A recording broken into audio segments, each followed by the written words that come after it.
नमस्कार, जय राधे, जय राधे, जय राधे श्याम, जय वृंदावन बिहारी लाल की जय, कृष्ण कन्हैया लाल की जय, जय राधा श्याम सुंदर लाल की जय राधे, जय राधे, राधे श्याम, राधे राधे। আজকের আলোচ্য বিষয় হলো বিশুদ্ধ চেতনার রূপান্তর নেই। আসুন আমরা শ্রবণ করি। রাধে রাধে, জয় বৃন্দাবন বিহারী লাল কি জয়, রাধে রাধে। ক্ষুদ্র গণ্ডির মধ্যে বদ্ধ থেকে অসীমকে উপলব্ধি করা সম্ভব নয়। অসীম অনন্তের ধারণা শুরু হয় স্নানকালে সীমা ছাড়িয়ে, যা পরম বা চরম অ্যাবসলিউট, তার কোনো পরিবর্তন হয় না। এই বিশ্বকে প্রত্যক্ষভাবে অনুভব করার জন্য কেউ যদি না থাকে, তাহলে এই বিশ্ব থাকে না। একজন কোয়ান্টাম ফিজিসিস্টও এই কথা বলবেন।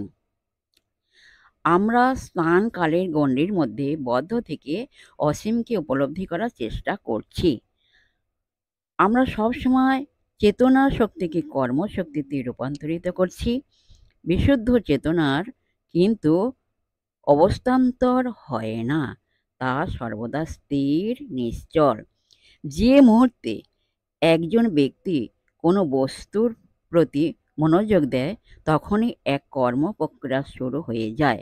যতক্ষণ আমরা এই পথে চলব, অর্থাৎ বস্তুভিত্তিক জগতের প্রতি মনোযোগ দিতে থাকব, ততদিন পর্যন্ত এই কর্ম প্রক্রিয়া চলতে থাকবে। আমাদের তাই ফিরে যেতে হবে অন্তরের অন্তঃস্থলে, নিজেদেরই যে স্থির সত্তা আছে সেখানে। তখনই সমাপ্ত হবে সমস্ত কর্ম। শক্তি তখন আর শক্তি হিসাবে সক্রিয় থাকবে না, মিলিয়ে যাবে ব্রহ্মতে। বিশুদ্ধ চেতনা যেন এই বিশ্ব ব্রহ্মাণ্ডে কর্মের সৃষ্টি করে, আর তারপর সেটি ফিরে যায়। প্রত্যেকেই ফিরে যেতে পারে। আমরা ফিরে যাই প্রতি রাতে গভীর নিদ্রায়। তখন কোথায় থাকে শক্তি, কোথায় অহংবোধ, কোথায় বা ব্যক্তিত্ব?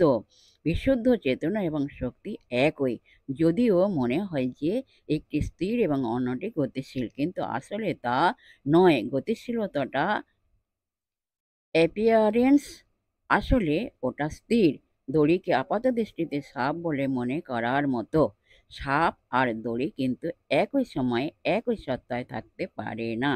জয় রাধে, জয় রাধে, রাধে শ্যাম, রাধে রাধে, জয় বৃন্দাবন বিহারী লাল কি জয়, কৃষ্ণ কানাইয়া লাল কি জয়, জয় রাধে, জয় রাধে, রাধে শ্যাম। সরিদা ভক্তবৃন্দগণ সকলে সুখে থাকবেন, শান্তিতে থাকবেন, আনন্দে থাকবেন। নিজ নিজ পিতামাতাকে ভালোবাসবেন, তাদের যেন দুঃখ কষ্ট না হয় সেদিকে লক্ষ্য রাখবেন। জয় রাধে, জয় রাধে, রাধে শ্যাম, রাধে রাধে।